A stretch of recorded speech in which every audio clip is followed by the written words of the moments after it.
Akalar, mana pul. Bu bilan odamlar bir-birini xursand qiladi, bir-birini xafa qiladi. Necha oylab ishlaydi. Ishlagandan keyin kimdir buni bermasa, qiynalib, siqilib kasallan bo'lib qoladi. Endi nimaga oddiy bu qog'oz bu.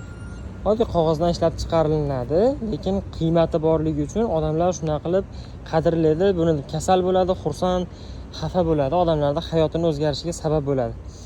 Endi bizning mahsulotlarimiz nima uchun? Biz mahsulotlarimiz shunaqa bo'lmaydi desa, biz mahsulotlarimizdan faqat mana misol uchun mebeldan bo'ladigan bo'lsa, mahsulotlarimiz mebel bo'lsa, taxtadan bo'ladi, lekin biz unga qiymat beradigan bo'lsak, u orqali mijozlarga, misol uchun mijozlar obro'ga erishadi o'sha mebelni olgani orqali.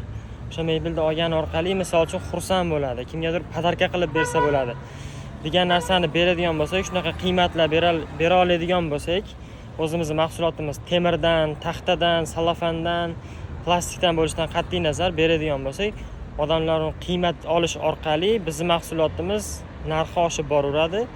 Keyin bizning kompaniyalarimiz hech qachon bankrotga uchramaydi. Sog' bo'linglar, foydali bo'lgansiz, jo'natib qo'yinglar biznesmenlarga.